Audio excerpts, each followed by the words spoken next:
हिंदू धर्म में शरद पूर्णिमा का विशेष महत्व है। इस दिन माता लक्ष्मी की विधिवत पूजा और व्रत किया जाता है। इस वर्ष शरद पूर्णिमा की शुरुआत 28 अक्टूबर से हो रही है। इस दिन दीपावली की तरह ही माँ लक्ष्मी की पूजा की जाती है। इस पूजा और व्रत को करने से माँ लक्ष्मी का आशीर्वाद हमेशा सार्थक पर बना रहता है।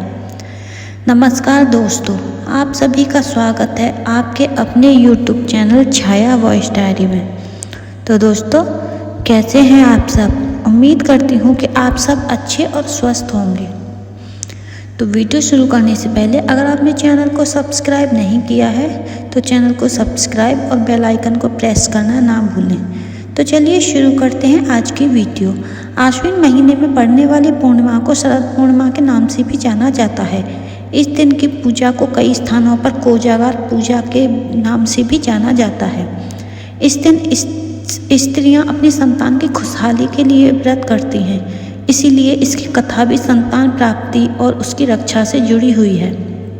व्रत के दिन इस कथा का पाठ करना जरूरी माना जाता है।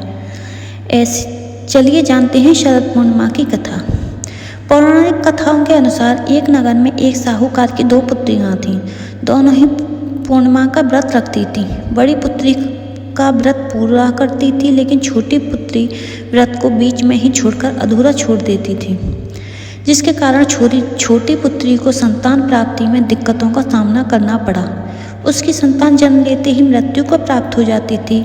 जब छोटी पुत्री ने पंडितों से इसका कारण पूछा तो उन्होंने बताया कि ऐसा तुम्हारे व्रत अधूरा छोड़ने के कारण हो रहा है।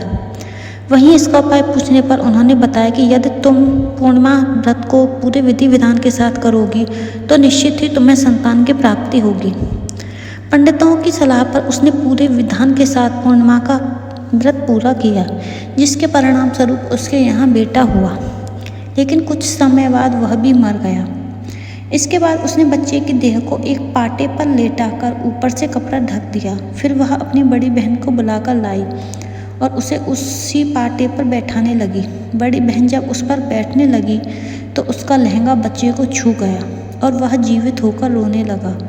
यह देखकर उनकी बड़ी बहन ने कहा कि तू मुझे कलंक लगाना चाहती थी, मेरे बैठने से यह बच्चा मर जाता। इस पर छोटी बहन ने उत्तर दिया, यह बच्चा तो पहले से ही मृत था, बल्कि तेरे ही भाग्य से यह जीवित हो गया है। इसके बाद दोनों बहनों ने सभी नगर निवासियों को शरद पूर्णिमा व्रत की महिमा और विधि बताई। तो दोस्तों, आपको हमारी आज की शरद पूर्णिमा की कहानी कैसी लगी? अगर अच्छी लगी हो तो वीडियो को लाइक, चैनल को सब्सक्राइब और कमेंट में जय श्री राम लिखना ना भूलें। जय श्री राम।